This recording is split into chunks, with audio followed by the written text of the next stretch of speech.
안녕하세요. 사연에 빠지다의 DJ 민영입니다. 오늘도 두 가지 사연 준비되어 있으니 재미있게 들어주시고요. 구독과 좋아요 버튼도 꾹 눌러주세요.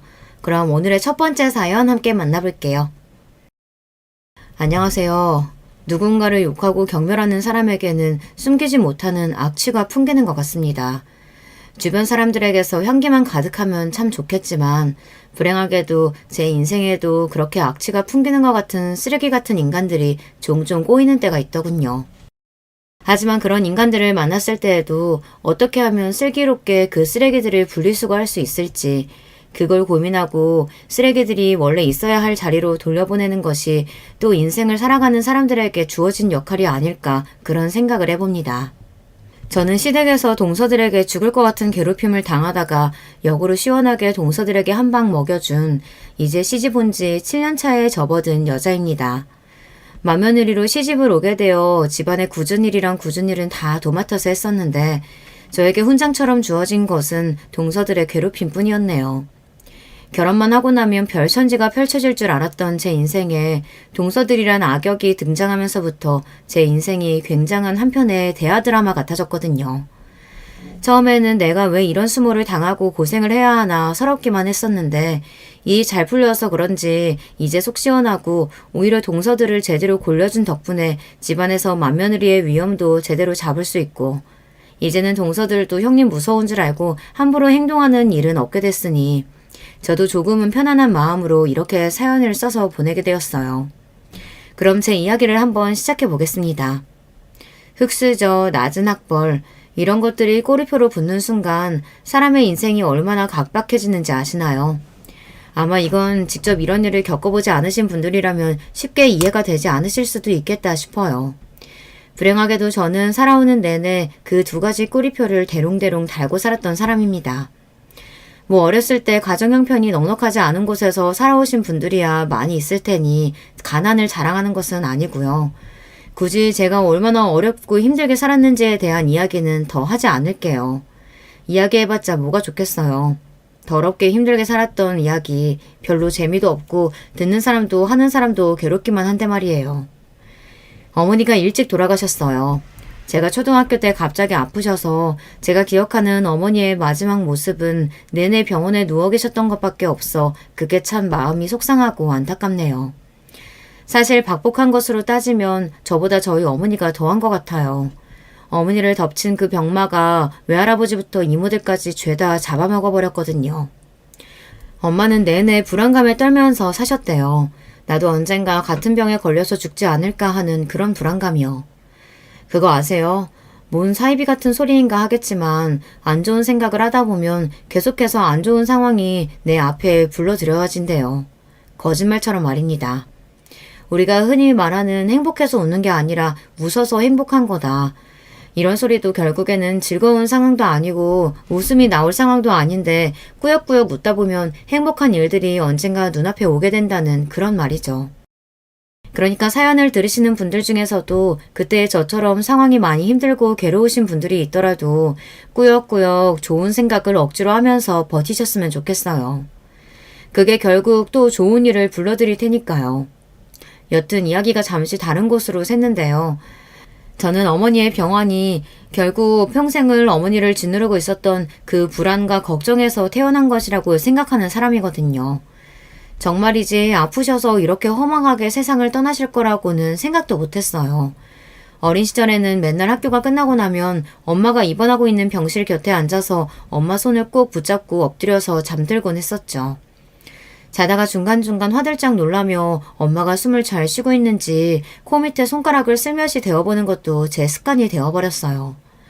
그래서인지 걱정이 많은 날에는 자꾸 제 코 밑에 손가락을 대는 버릇이 생겼거든요. 손가락에 따뜻한 숨이 닿는 걸 확인해야지 아 내가 지금 그래도 숨을 쉬고 살아있구나. 나 아직 좀 더 버틸 수 있구나. 그런 생각을 하면서 안심을 하는 것 같아요. 남들은 그런 제 모습을 보고 뭐하나 싶겠지만은 이것도 웃지 못할 사연이죠. 여튼 그렇게 몇 년 내내 병원에 입원해 계셨던 엄마는 제가 초등학교 3학년에 올라가던 해였나요. 병실에 들어가니까 입술이 바짝 말라가지고는 소화가 또 안 되는지 일어나서 가슴을 퍽퍽 때리고 계시더라고요. 제가 놀라서 얼른 달려가서 엄마 등을 두드려주고 있으니 엄마가 저한테 500원짜리 동전 하나를 쥐어주며 얼른 슈퍼에 나가서 사이다 하나만 사오라고 그러셨어요. 엄마가 병원에 들어가기 전에부터 소화가 잘 안 된다면서 식사를 하고 나시면 꼭 사이다를 밥 대접에 잔뜩 담아가지고 시원하게 들이키시곤 했었거든요. 저는 그 옆에 앉아서 엄마를 내동 쳐다보고 있다 밥그릇에 맨 마지막에 엄마가 저 주려고 남겨놓은 사이다 한 모금 그거 하나를 얻어마시고요. 엄마가 사이다를 사오라고 하니까 괜히 그때 생각이 나서 코끝이 찡하더라고요. 그때 눈물이 날 것 같아 코를 꼭 쥐고 슈퍼까지 사이다를 사러 뛰어갔던 게 마치 어제 일처럼 생생하게 기억이 납니다. 사이다를 한 캔 사다 드리니까 예전처럼 컵에 담아 시원하게 사이다를 쭉 들이키시고는 이제야 좀 살 것 같다면서 퍽퍽 치던 가슴팍을 편안하게 위로 오르락 내리락 하면서 잠에 드셨어요. 그걸 보고 저도 안심하고 평소처럼 엄마의 손을 주무르며 옆에서 편안하게 잠이 들었고요. 그날은 간만에 엄마가 건강하던 시절의 꿈을 꾸었던 것 같아요. 뭐 때문인진 모르겠지만 꿈속에 엄마는 너무 즐겁다는 듯 박수를 치면서 막 웃고 계셨고요. 저는 엄마가 전혀 안 아파 보여서 그게 너무 좋았고요. 그게 꿈인 거를 뻔히 알고 있으면서도 아, 나는 이 꿈에서 오늘은 안 깼으면 좋겠다. 그냥 계속 이대로 잠들어 있었으면 좋겠다 하면서 입맛을 쩝쩝 다시고 있었던 것 같아요. 그런데 그때 누가 제 어깨를 세차게 흔들어서 행복한 단꿈에 빠져있던 저를 잔혹한 현실 속으로 끄집어냈습니다. 바로 저희 아버지였어요. 은영아, 어떡하면 좋니? 영훈이 어떡하면 좋아? 잠에서 막 깨서 정신이 하나도 없었는데 저보다 병실에 있는 사람들이 더 정신이 없어 보인다는 것은 한눈에 알겠더라고요. 저희 엄마가 있는 병실에 이 병원에 있는 의사란 의사는 다 모인 것 마냥 사람들이 가득 차 있고 엄마는 평소에 침대에 누워있는 것 같았는데 어딘가 이상했습니다. 방금까지 분명 엄마의 손을 주무르며 잠이 들었던 것 같은데 의사들에게 둘러싸인 엄마의 모습은 어딘가 싸늘하고 뻣뻣했습니다. 심폐소생술을 하느라고 위아래로 크게 오르락내리락 하는 엄마의 멍든 가슴을 보며 이게 무슨 상황인지 현실로 돌아오지 못하고 멍하니 바라보고 있는데 아버지가 황급히 제 눈을 갈아주셨어요.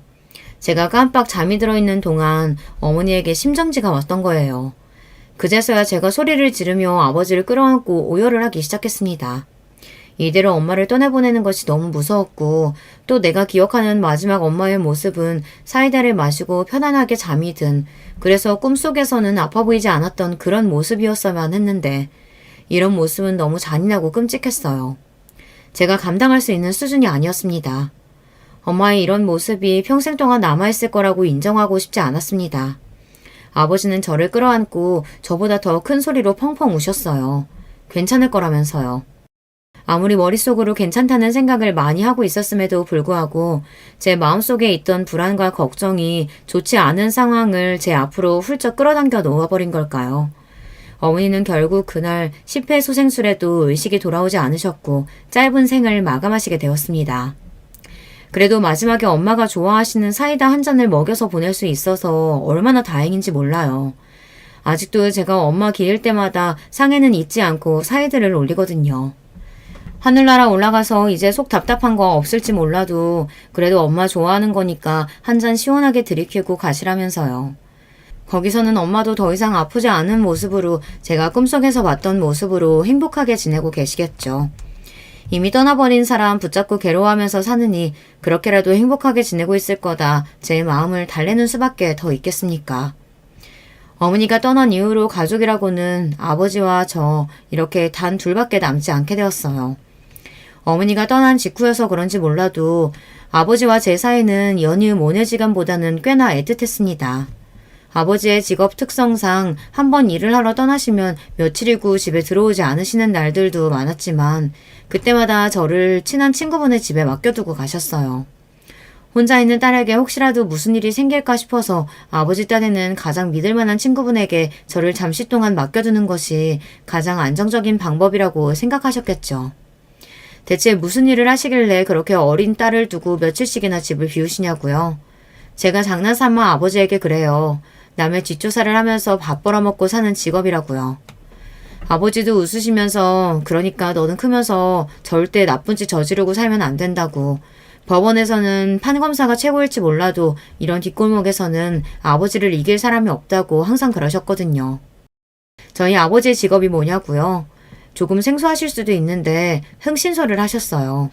보통은 바람난 남편을 잡으려고 아니면 회사에서 뭐 사고치고 도망간 사람을 잡으려고 돈을 빌리고 갚지 않은 사람을 잡으려고 저마다의 사연을 가지고 사람을 좀 찾아달라. 이 사람을 이겨먹을 수 있는 방법을 알려달라 하면 정말 아버지는 먼지 한 톨도 남기지 않고 그 사람의 과거부터 현재 생활까지 남김없이 탈탈 털어다가 주고 돈을 받는 그런 직업을 가지신 분이었죠. 너희 아버지 때문에 우리 집 완전히 파탄났어. 알고 있어? 뭐 잘난 직업이라고. 너희 아버진 가정 파탄자 그 이상도 이하도 아니야. 그런 돈 받아가지고 먹고 사는 너는 안 봐도 뻔하지. 그렇게 남의 약점 찾아가지고 지구 흔들어대는데 그게 무슨 자랑이라고. 덕분에 웃지 못할 일도 종종 생겼어요.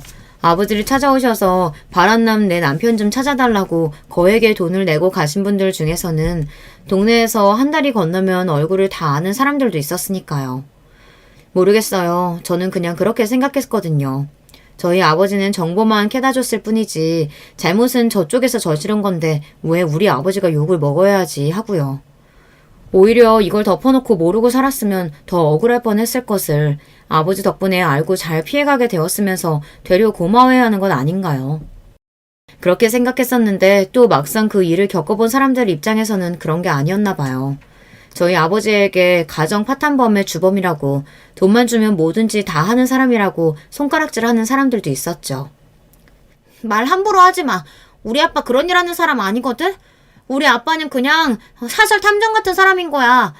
바람은 니네 아빠가 피워놓고 왜 애꿎은 우리 아빠를 니네 가족 박살낸 것처럼 그렇게 이야기해. 따져서 묻고 싶거든. 니네 아빠한테 가서 물어봐. 왜 바람 피웠냐고. 왜 집 버리고 도망갔냐고. 자기 아빠는 칙소리도 못할 거면서 애몬 나한테 와서 이렇게 난리 피우지 말고. 왜? 내가 뭐 틀린 말이라도 했어?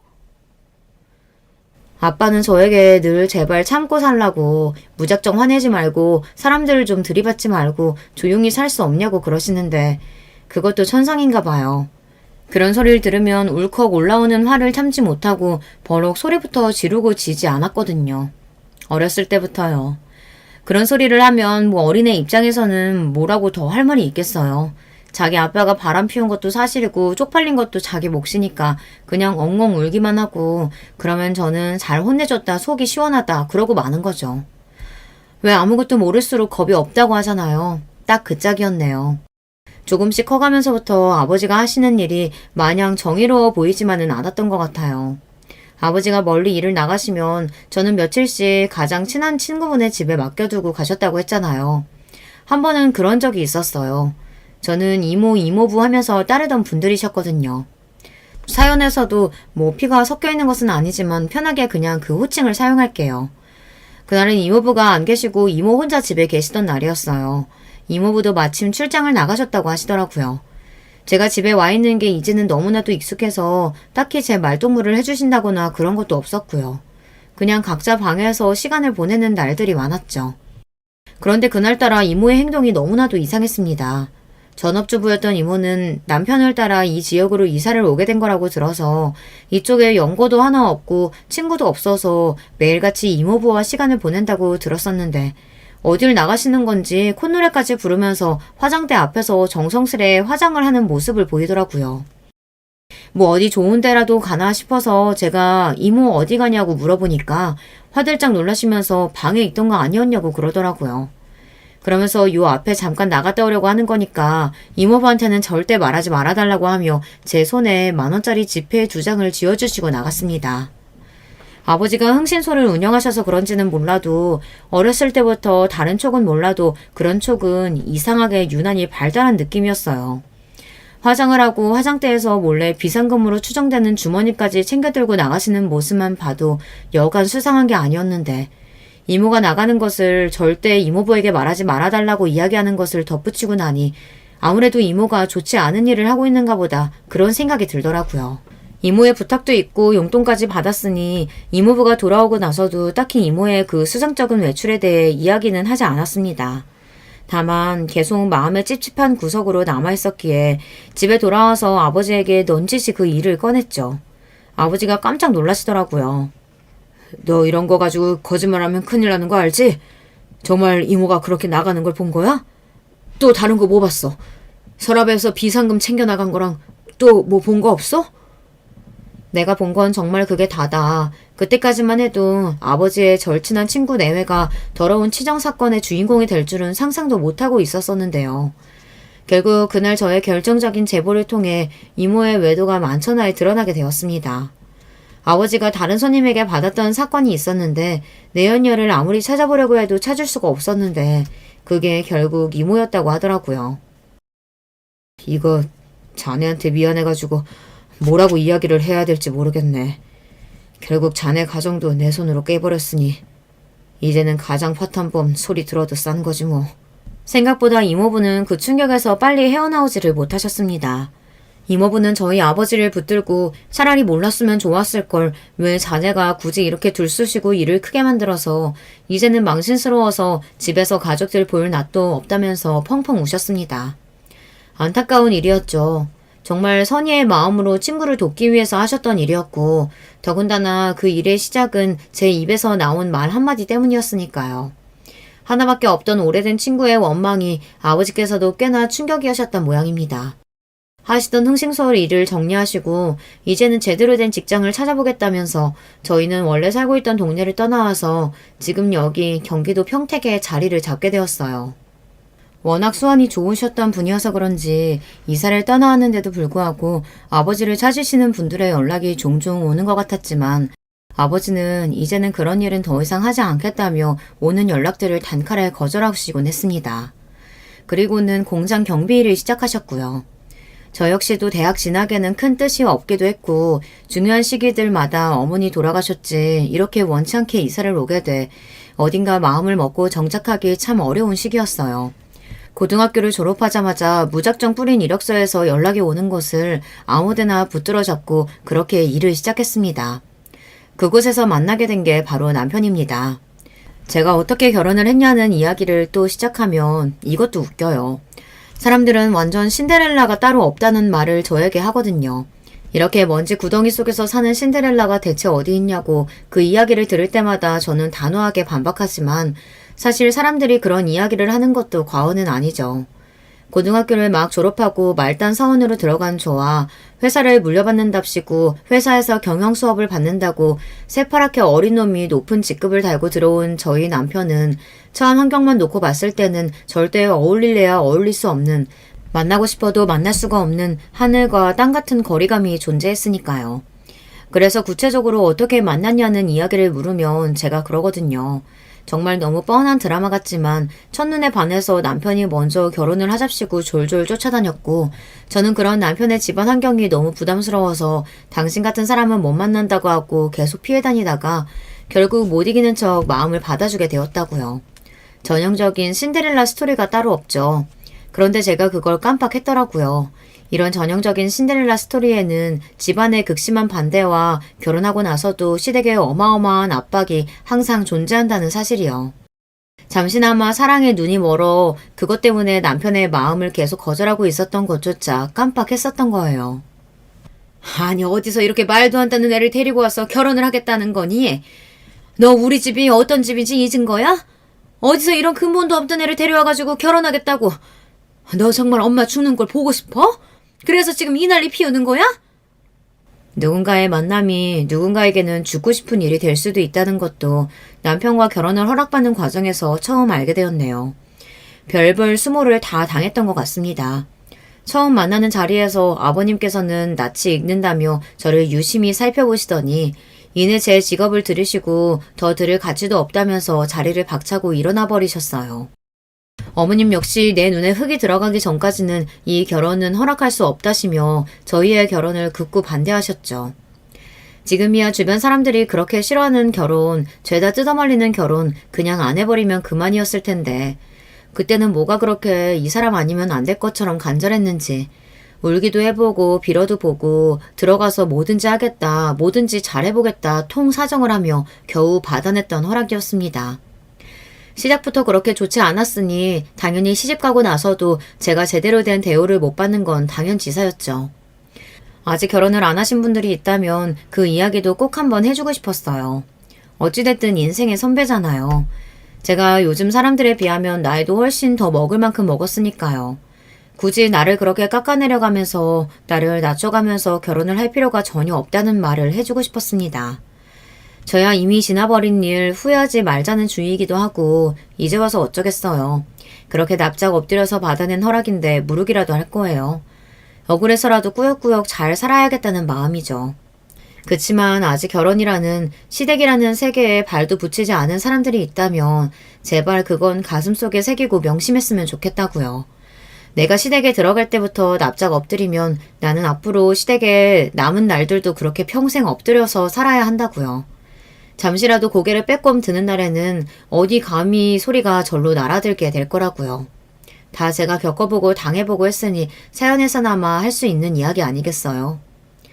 그 아버지의 그 딸이라고 하나같이 하는 일이라고는 모르겠어요. 거의 울며 겨자 먹기 수준으로 시부모님께서 결혼을 허락하시게 되고 저희 아버지가 그 자리에 나가서 어떻게든 분위기를 풀어보려고 애를 쓰시고 계셨을 때 그때 이 결혼을 된통 엎어버렸어야 맞는 건데요.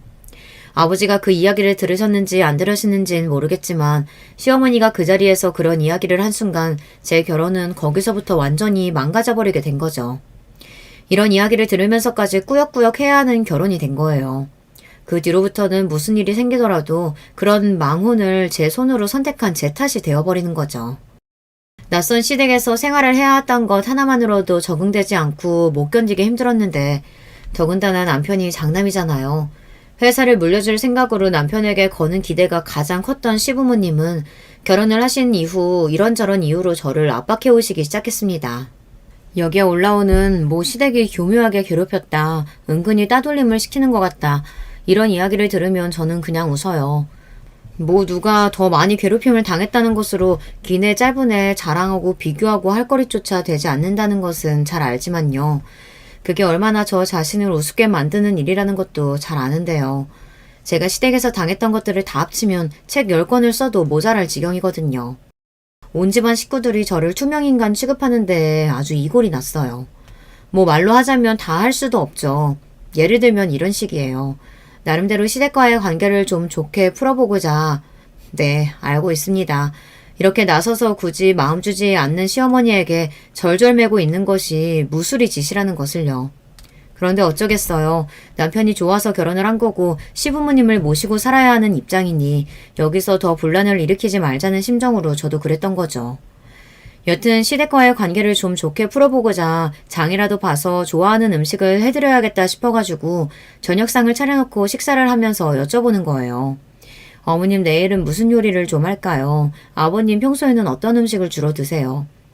그러면은 두 분이서 제가 분명히 호칭까지 붙여서 본인을 부르시는 것을 알고 있으면서도 저를 한번 쓱 보고 두 분이서 마치 제 이야기는 듣지 못했다는 것처럼 쏙 빼고 대화를 시작하십니다. 앞에서 대놓고 그러니까 제가 얼마나 민망한 상황이 되어버려요. 오죽하면 내가 목소리가 작은가. 그래서 어머님 아버님이 내가 하는 이야기를 잘 못 들으시나 하고 화장실에 가서 혼자 아하 하고 목소리를 내면서 발성 연습을 했던 적도 있다니까요. 참 기가 막히죠. 이 사람이 여쭤봤잖아요. 들으셨으면 대답을 하셔야죠. 뭐 좋아하시냐고 내일 저녁상에 뭐 차려야 하냐고 물어봤잖아요. 모른 척 하지 말고 대답 좀 해주세요. 대답을. 남편이 그렇게 이야기를 하면 그제서야 시부모님께서는 자기는 정말로 못 들었다면서 오리발을 내미시는 겁니다. 저희 식탁이 아무리 커봤자 뭐 몇백 미터 되는 줄 아세요. 코앞에서 듣고도 그럽니다. 한 번은 또 이런 적도 있었네요. 이거 사연을 쓰다 보니 거의 뭐 제 성토대회나 다름없는데요. 시부모님의 고약한 심보 중에서 또 그런 게 있었네요. 외식을 갈 때 은근히 저를 빼놓고 가길 원하시는 것 같아요. 미운 놈 떡 하나 더 준다는 말도 옛말인 것 같아요. 제가 시부모님과 남편과만 같이 살면 좀 좋게요. 남편 밑으로 시동생이 둘이에요. 매일같이 그렇다고 제가 밖에 나가서 일을 안 하는 것도 아닌데 물론 제가 하는 일이 가족들 눈에는 영 성에 안 차겠지만요. 그 대가족 먹일 밥을 새벽부터 일어나서 하고 식탁을 차리고 하는 게 보통 일이 아니거든요. 그러니까 저도 어쩔 때는 종종 나가서 좀 외식을 하고 싶은 거죠. 시동생들이라고 해봤자 남편이랑 나이 차이도 얼마 안 나요. 죄다 연년생으로 나오셔가지고 다 아버님 회사 같이 다니고 있는 사이고요. 제 말의 요지는 뭐냐면요. 절대 못 벌고 누구 하나 형편이 떨어지거나 모자란 사람이 없다는 뜻이에요. 그런데도 다 같이 외식을 가면 어머님이 은근슬쩍 계산서를 제 앞으로 밀어주시는 거예요. 뭐가 됐든지 간에 가족들이 다 같이 먹는 밥은 맏며느리가 사야 하는 법이라나요. 저 시집와서 그런 법이 있는 줄도 처음 알았네요. 맏며느리가 하는 일이 뭔데? 집에서나 밖에서나 가족들 잘 먹여 살리고 바쁘게 움직여야지. 뭐 그렇게 민기적민기적 서 있어? 빨리 가서 계산하고 오지 않고. 아무리 그래도 대식구예요. 시부모님의 남편의 저의 시동생 둘까지 하면 6명이에요. 또 입맛은 어찌나 고급이신지 어중간한 식당 가시겠냐고요. 한번 그렇게 밥을 사고 나면 한동안은 외식하자는 이야기가 쏙 들어가게 돼요. 아마 제가 밥 차리기 싫어서 외식하자는 그 꼴 자체를 보기 싫으셨던 게 아닐까 감히 추측해봐요. 우매한 며느리가 뭘 알겠냐마는요. 먹는 거 가지고 사람 서럽게 하는 게 가장 오래가는 거라고, 또 그렇게 기분 좋게 밥을 사고 나면 기분 좋게 돌아오는 게 있어야 하는 법인데, 한 번도 고생했다고 말이라도 밥이라도 시댁에서는 얻어먹어 본 적이 기억이 없습니다. 제 서운함이 폭발했던 건 어느 주말 오후였어요. 그날도 어김없이 시동생들 빨래까지 산더미인 식구들 빨래를 마치고 나서 겨우 작은 방에 들어가서 숨을 돌리고 있는데 깜빡 잠에 들고 말았습니다. 왜 그런 상태 있잖아요. 잠든 것도 아니고 그렇다고 막 깬 것도 아닌 비몽사몽한 상태요. 그런 상황에서 누가 작은 방 문을 쓱 열어보시더군요. 어머님이셨어요. 잠이 덜 깨긴 했지만 얼른 일어나서 무슨 일이시냐, 뭐 어디 나가시냐, 밖이 왜 이렇게 시끄럽냐 물어보려고 했었는데요. 어머님은 분명히 저랑 눈이 마주쳤음에도 불구하고 문을 쓱 닫고 나가셔서 애 잔다, 우리끼리 가자 하시는 거예요. 이미 잠에서 깬 제가 그 말소리를 뻔히 들은 걸 알면서도 어떻게 제 앞에서 그렇게 등을 돌리실 수 있는지 싶었어요.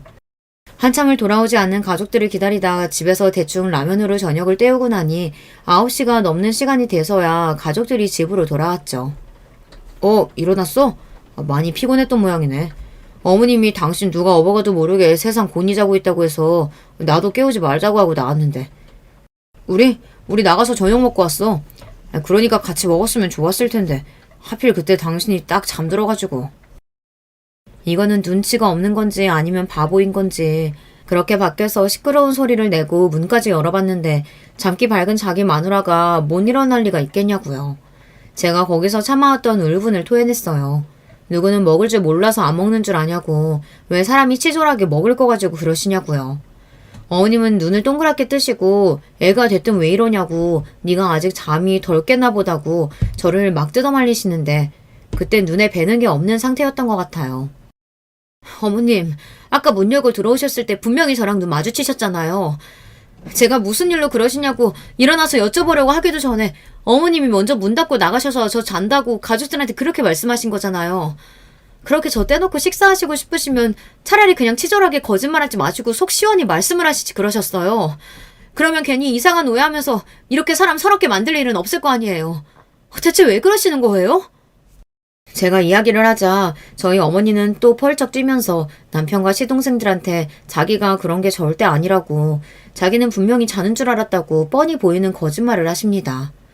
남편이고 뭐고 다 꼴보기 싫어서 내일 밥은 알아서들 차려 드시라고 이야기하고 작은 방 문을 쾅 닫고 들어갔어요. 다음날 늦지막히 일어나 보니 모여서 알아서 밥들 잘 차려 먹고 제가 챙겨주지 않아도 알아서 손 까딱 잘 할 줄 아는 사람들이더라고요. 어머니가 오해했다고 그러시더라. 우리가 뭐 그렇게 얌체 같은 사람들도 아니고 설마 며느리 밥 한 끼 사 먹이기 싫어서 자나보다 하고 문 닫고 나갔겠니? 너도 어른들 보는 앞에서 그렇게 큰 소리로 화내는 거 아니다. 아무리 화가 나는 일이 있어도 그렇지 어디 버르장머리 없이 며느리가 돼서는 문을 그렇게 쾅쾅 닫고 들어가? 어쨌든 어제는 너희 시어머니가 오해한 것도 있다고 하니까 너무 마음에 담아두지 말고 그냥 풀어라. 집안 시끄럽게. 그래도 꽤 미안하시긴 했던 모양이에요. 아니면 그냥 단순히 못된 시어머니가 되고 싶지 않으셨던 걸까요? 사과가 뭐 어려운 거라고 그거 하나도 하기 싫으셔가지고 시아버지를 통해서 사과를 전달받아 꾸역꾸역 하시더라고요. 그래서 저도 그냥 네 알겠다고, 앞으로는 안 그러셨으면 좋겠다고, 평소 같았으면 싸가지 없다고 혀를 끌끌 찰 말투였음에도 찬바람이 쌩쌩 불게 그렇게 대답을 했어요. 그래도 그때 조금이나마 어머님이랑 싸워준 덕분에 한동안은 잠잠하게 잘 지낼 수 있었는데요. 이번엔 동서들이 나타났습니다. 시어머니의 시집살이는 시집살이도 아니었다 싶을 정도로 더 지독한 인간들이 저희 집에 나타난 거예요. 시동생들도 나이가 꽤 있었고 시동생들 같은 경우에는 장남한테 무조건 회사를 물려주겠다는 아버지의 신념이 얼마나 안 이꼽게 들렸겠어요. 호시탐탐 어떻게 하면 내가 저 자리를 뺏어올 수 있을까 하이에나처럼 기회만 노리고 있는 인간들이었어요. 그런데 그 와중에 맏며느리라고 앉아있는 사람이 부모님한테 제대로 인정을 못 받고 집에서 매일같이 구박만 받고 있는 것 같다. 옳았구나 잘됐다 한 거죠. 자기들은 부모님한테 인정받을 수 있는 며느리를 들여와가지고 마음을 돌려서 회사도 자기들이 물려받겠다. 이런 음흉한 생각이 머릿속에 가득 찼던 것 같아요. 누가 그걸 모르겠어요. 그래도 시동생들이랑 같이 산 세월이 몇 년인데 시부모님께서 저를 불편해하는 내색을 점점 더 깊게 내비추실 때마다 적극적으로 혼처 자리를 알아보는 시동생들에게 오만 정이 다 떨어질 지경이었던걸요. 어찌됐든 간에 시동생들이 그렇게 백방으로 찾아다닌 덕분에 꽤나 괜찮은 사람들을 만나 결과적으로는 결혼을 하게 됐어요. 두 사람 다 대기업 출신인 것은 물론이고요. 학벌이 정말 어마무시하더라고요. 저는 서울대 출신이라는 말만 들어도 괜시리 기가 죽는 것 같은 기분이 드는데 하필이면 비슷한 시기에 결혼을 하게 된 이 두 동서 모두 서울대 출신이라는 사실에 그럴 필요도 없는데 괜시리 제가 작아지는 느낌이라고 해야 할까요? 그래도 두 사람이 같은 대학 나와서 통하는 게 많겠어요. 나이도 비슷해가지고 캠퍼스에서 우연히 마주쳤을 수도 있겠다. 어머 형님, 고졸이라고 듣긴 했는데 아무리 그래도 대학 안 가보신 거 너무 티내시는 거 아니에요? 대학교 캠퍼스가 얼마나 넓은데 거기서 우연히 마주치고 싶어도 못 마주치겠어요. 안 그래요, 형님? 내가 뭐 틀린 말 한 것도 아니고 큰형님이 몰라도 너무 모르시는 것 같아가지고 그냥 내가 설명을 좀 해주려고 한 건데 내가 뭐 무시하려고 그런 건가? 서울대학교가 우리나라에서는 그래도 제일 가는 인류 대학이라고 하죠. 아무리 그런 초인류 대학까지 졸업했다고 하더라도 대학에서 인성까지는 가르쳐서 졸업시키지 않는 모양입니다. 동서들을 처음 만나는 자리에서 분위기를 풀어보려 괜시리 농담을 던졌다가 막내 동서가 툭 던진 돌에 또 무지몽매한 저라는 개구리는 맞아 죽을 뻔한 위기를 넘겨야만 했으니까요. 저 한 번도 대학 안 나온 것을 후회해 본 적이 없었거든요. 고등학교 졸업하고 나서 바로 일을 시작했어도 회사에서는 제가 없으면 일이 안 굴러간다고 할 정도로 주변 사람들한테 신망이 두터운 것은 물론이고 제가 하는 일이 남들 보기에는 중요해 보이지 않는 일이라고 하더라도 나름대로 자부심을 가지고 지내왔습니다. 동서들한테 쉽게 무시받을 정도로 그렇게 헛된 인생을 살아왔다고 단 한 번도 생각해 본 적이 없어요. 그런데 이제 막 시집와서 이제 막 우리 집 식구의 일원이 된 사람들이 그런 식으로 저를 무시하는 꼴이 어이가 없더라고요. 동서, 듣자 하니까 내가 기분이 나빠서 말이야. 동서가 하는 이야기가 꼭 학벌 가지고 나를 무시하는 투로 들려가지고 그래도 우리 다 같은 한 집 식구인데 그런 일로 서로 얼굴 붉히지 않았으면 좋겠는데 동서들은 어떻게 생각해? 초장부터 굽히고 들어가면 계속해서 굽히고 사는 수밖에 없다. 동서들한테도 처음부터 만만한 모습을 보여주면 계속해서 나를 무시할 것 같은 생각이 들어 이번에는 꽤나 따끔하게 이야기를 했어요. 그래도 다른 건 몰라도 시동생이 자기 형 눈치는 꽤나 보는 편이어서 형수님한테 그게 무슨 말버릇이냐고 사과하려고 옆구리를 찌른 덕분에 그 자리에서 동서들의 사과는 받을 수 있었죠. 그렇지만 그건 시작에 불과했습니다. 집안에서 매일같이 동서들의 작은 동문회가 열리는 것을 지켜보고만 있는 입장이라고 해야 하나요? 자기들끼리만 알 수 있는 대학교 근처의 어느 카페 이야기, 대학교 도서관 이야기를 일부러 제 앞에서 하는 건 처음에 우연인가 싶었어요. 그런데 동서들이 학벌을 그것도 서울대 동문이라는 특수성을 가지고 저를 차별한다는 것은 그 후에 일어난 일련의 사건들을 통해 알게 되었죠. 심증은 있지만 물증은 없는 이 찝찝한 날들 중 갑자기 둘째 동서가 저에게 먼저 건강검진 받을 때가 안 됐냐며 먼저 건강검진을 받으러 가자고 하는 겁니다. 아니요 형님, 막내 동서랑 저도 마침 건강검진 받을 때가 돼가지고요. 원래 저희 나이 때에는 자궁 문제도 그렇고 주기적으로 검진 좀 받아줘야 하잖아요. 이번에 다 같이 종합검진 좀 받으면 좋겠다 싶어가지고. 어때요? 형님도 같이 예약해드릴까요? 어쩐 일로 이렇게 친절을 베푸나 싶어서 그래주면 고마울 것 같다고 같이 건강검진을 받기로 하고 회사에다가도 이야기해 공가를 쓰고 미리 날짜를 빼두었어요. 남편에게도 그래도 동서들이 나를 챙기기 시작한 것 같다며 정작 동서들이 저한테 무슨 망신을 주려고 일을 꾸미고 있는 줄도 모르고 자랑까지 했다니까요. 남편도 그런 저를 보며 처음에는 걱정했었는데요. 그래도 당신이 재수씨들과 잘 지내는 것 같아 다행이고 보기 좋다면서 안심을 했고요. 그렇게 동서들과 건강검진을 받게 되었어요. 딱 봐도 비싸 보이는 외관부터 조금 당황하긴 했죠. 물론 저도 돈을 못 버는 건 아니었지만 종합검진을 이렇게 척척 받을 정도인 사람이 세상에 얼마나 있겠어요. 예상치 못한 지출이 나가겠구나 했는데 동서가 그러더라고요. 어머 형님, 가격 보고 놀라셨구나? 아니에요. 여기서 50% 우대니까 저렴하게 받을 수 있어요. 그러니까 저희도 이렇게 걱정 없이 받으러 왔죠. 하마터면 촌띠 낼 뻔했다며 웃으면서 그렇게 동서들과 검진을 받으러 갔는데 뭐가 그렇게 즐거운지 또 자기들끼리 막 이야기하고 키득거리더라고요. 그때는 왜 그러는지 몰랐는데 계산을 할 때 알게 되었습니다. 자기들끼리 그렇게 신난 이유요. 제가 이렇게 병원에서 개망신을 당할 줄 동서들은 미리 알고 있었던 거죠. 저 아무래도 영수증이 잘못 찍혀서 나온 것 같은데 여기 예약해준 동서들 이야기 들어보니까 건강검진을 50% 우대 비용으로 받을 수 있다고 들었는데요. 죄송합니다. 환자분 혹시 서울대학교 동문이실까요?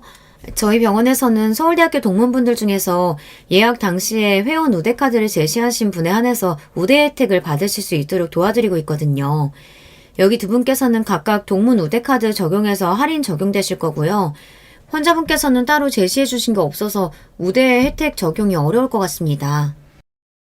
가격을 되물어본 것만으로도 창피해 죽을 것 같은데 서울대학교 동문은 맞으시냐, 회원 혜택 카드는 있으시냐 몇 번이나 되묻는 간호사 덕에 프런트에서 혼자 제대로 대답도 못하고 어버버하고 있는데 그제서야 두 동사가 달려와서 그러는 겁니다. 어머 형님 깜빡했다고. 저희가 여기 병원이 서울대학교 동문만 할인이 되는 걸 깜빡하고 형님은 그냥 예약을 해버렸다고요. 예약할 때부터 카드를 제시해야만 할인이 된다는 것을 뻔히 알고 있었으면서도 저런 소리를 한다는 게 얼마나 뻔뻔해요. 알면서도 일부러 골탕 먹이고 싶어서 그랬다는 거 누가 봐도 알 수밖에 없었죠. 애초에 예약할 때부터 보여줬어야 하는 거라면서 누가 건강검진 같이 받으러 가게 해달라고 사정을 했던 것도 아니고 그냥 동서들이 나 망신 주려고 그랬던 거 아니야? 형님, 무슨 피해의식이라도 있으신 거 아니에요? 저희는 그냥 형님 건강 생각해서 같이 건강검진 좀 받으러 가자고 이야기했던 것 뿐이에요. 누가 들으면 저희가 무슨 집에서 형님 왕따라도 시키는 줄 알겠어요. 저희 서운해요, 정말. 제가 그런 동서들에게 가운을 집어던지고 저도 이제는 참고 있지만은 않을 거라고 확 짜증을 내고 돌아서서 나오는데 뒤에서 동서들이 자기들끼리 키득거리면서 수근거리는 소리가 들리더라고요. 아, 수준 떨어져서 상종도 하기 싫어. 하고요. 순간 당장이라도 뒤돌아서서 저 둘의 머리채를 잡고 사람들 많은 데서 대판 쌈박질이라도 하고 싶은 마음이 굴뚝 같았지만 꾹 참고 제가 달려간 곳은 바로 친정아버지 댁이었습니다. 얼굴이 새빨개져서는 잔뜩 화가 난 모습으로 찾아온 딸을 보고 저희 아버지도 당연히 놀라셨죠. 대체 무슨 일이냐고 물으시는 아버지에게 제가 그동안 동서들과 있었던 일을 상세하게 이야기했습니다. 부잣집에 딸 시집 보내놨다고 잘 지내고 있을 거라고 생각했었는데 그놈의 집구석에서 그런 취급이나 받고 있을 거라고는 생각도 못 하셨을 거예요. 아버지가 상처받길 원하지 않았기 때문에 저도 여태까지 말 한마디 안 하고 혼자 속으로 삭히고 꾹 참아왔던 거였는데 도저히 못 참겠더라고요. 다른 건 됐어요. 그 두 동서들은 제가 제대로 코 좀 납작하게 밟아주고 싶어요. 그래도 아버지 왕년에 잘 나가는 흥신소했던 사람이잖아요. 골목에서는 아버지가 검사고 판사시라면서요. 털어서 먼저 안 나오는 사람 없다고 분명히 자기 잘난 맛에 떠들어대는 저 동서들도 털어서 나오는 거 없겠어요? 뭐가 됐든 간에 아버지가 확실하게 좀 털어주세요. 동서들 망신 줄 거면 뭐든지 좋으니까 전부 다요. 제 말에 아버지는 알겠다며 우선은 집에 가서 아무 소리도 하지 말고 얌전히 기다리라고 하더군요. 아버지가 뒤에서 조용히 알아보고 은밀히 전달을 해주시겠다면서요. 하루 이틀 아무리 아버지의 소식을 기다려봐도 아무런 연락이 없길래 정말 털어도 먼지 하나 안 나오는 사람들이 있었나 싶었는데 그동안 아버지는 정말 전국을 돌아다니며 저희 동서들에 대한 자료를 하나하나 갈퀴로 낙엽을 모으듯 모으고 계셨던 것입니다. 일주일 만에 도대체 어떻게 동서들에 대해서 그렇게 하나부터 열까지 다 털어낼 수 있었는지 지금 다시 생각해봐도 그저 신기하기만 할 따름이에요. 나중에 제가 밥 벌어먹고 살기 힘들 때가 되면 정말로 아버지에게 다시 사설탐정 사무소를 열어드려도 되겠다 싶을 정도라니까요. 제가 아버지를 찾아간 지 정확히 딱 일주일이 지나고 나서 회사에서 일을 하고 있는 저에게 퀵이 하나 도착했습니다. 이름도 없이 배달된 퀵을 보자마자 아버지가 보낸 것이라는 확신이 들더라고요. 열어서 그 내용물을 확인하자마자 경악을 감추지 못했습니다. 전 상상도 할 수 없을 정도로 어마어마한 비밀이 숨겨져 있었으니까요. 저를 그렇게 무시했던 그 두 동서들이요. 학벌 가지고 그렇게 씹어대던 그 두 사람이 사실 서울대 출신이 아니라는 겁니다. 이렇게 대형 반전이 숨어 있을 거라고는 저도 예상도 못하고 있었는데 그 두 사람이 사실 대학 중퇴 출신인 것은 물론이고 다른 데도 아니고 술집에서 만난 사이라는 것까지 모두 들어있었어요. 두 사람이 술집에서 일할 당시 진한 화장을 하고 생판 모르는 남자와 어깨동무를 하고 있는 사진들을 확인하고 나서 정말 어이가 없어서 헛웃음이 나오더라고요. 이런 사람들이었던 주제에 온 가족을 속인 것도 모자라서 여태까지 나를 무시했나 싶고요. 아버지가 작성해놓은 문서들을 확인해보니 그래요. 술집에서 만났던 두 사람이 당시에 거액을 가지고 있던 대형 물주를 물게 되고 그 돈으로 서울대 학생의 신분을 사서 여태 서울대 학생인 척하며 살아왔다는 것도요. 대기업을 들어가게 된 것도 역시 전부 다 그때 술집에서 만나게 된 그 대형 물주의 연출 덕분이었답니다. 그 와중에 신분까지 속이고 각자 결혼까지 해서 집안에 들어앉아 있어서 지금 그 물주도 노발대발 화가 많이 난 상태라고. 소재를 알게 되면 가장 먼저 자기를 알려달라고 했다나요. 이 기가 막힌 소식을 나만 알고 있을까 했는데 집으로 돌아가니 똑같은 상자를 들고 벌벌 떨고 있는 동서들을 보니 같은 내용이 동서들에게도 똑같이 배송됐구나 싶더라고요. 제가 상자를 들고 들어오는 모습을 보자마자 두 동서가 얼굴이 새파래져서는 저를 방으로 끌고 들어와서 울고 불고 제 팔을 붙잡고 빌고 아주 난리도 아니었어요. 형님, 이것만 비밀로 해주시면 저희가 형님 시키는 건 뭐든지 할게요. 형님 돈 필요하세요? 죽을 때까지 비밀만 지켜주시면 저희가 매달 형님 계좌로 몇백만 원씩 쏴드릴게요. 별일도 아니잖아요. 형님이 그냥 모른 척만 해주시면 되는 거잖아요. 형님, 저희 이제 그런 일 절대로 안 해요. 저희도 진짜 떳떳하게 제대로 살고 싶어서 그래요. 형님만 도와주시면 아무런 문제 안 생기는 거잖아요. 저희 목숨 한 번만 살려주신다 생각하고 도와주세요. 제발요, 형님. 사람 괴롭히고 씻고 하는 게 수준급이다 했더니 너네 아주 강력직이었구나. 이렇게 뻔뻔한 과거를 숨기고 어떻게 우리 집에 들어올 생각을 했어? 어떻게 이따위밖에 안 되는 주제에 감히 나를 무시하려고 들여?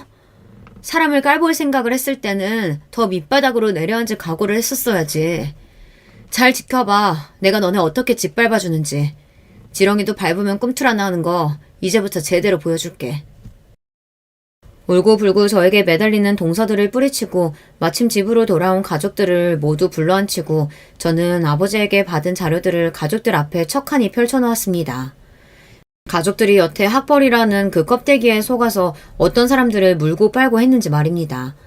시동생들은 머리를 쥐어 싸매고 동서들에게 버럭버럭 소리를 지르고 어머님은 뒷목을 잡고 쓰러지시고 시댁은 그야말로 아사리판이 되었어요. 맏며느리가 되어서 그런 상황에서 고소해야 하면 안 되는 걸 잘 알지만 그동안 저를 무시했던 가족들이 결국 그 잘난 학벌과 잘난 배격에 속아서 호되게 당하는 꼴을 보고 있으니 얼마나 우습고 고소하던지요. 기사에 대서특필 될 감인데도 저희 시아버지가 지금 최대한 이 이야기가 밖으로 새어나가지 않도록 쉬쉬하고 계신 모양인데 맏며느리식이나 되는 제가 이렇게 나서서 소문을 퍼뜨리고 있으니 걸리면 호되게 혼이 날지도 모르겠습니다. 그래도 이렇게 배꼽 잡을 정도로 속 시원한 사연이 있는데 어찌 공유하지 않고 저 혼자만 끌어안고 살 수 있겠어요. 되지도 않은 시집살이 시키시는 분들 이 이야기 듣고 나한테도 언젠간 그 부메랑이 제대로 날아들어와서 우리 동서들처럼 호되게 당하는 수가 있다는 사실을 꼭 잊지 않으셨으면 좋겠습니다. 혹시 모르잖아요. 지금 괴롭히고 있는 그 사람의 가족이 뒷골목의 판검사일지도요.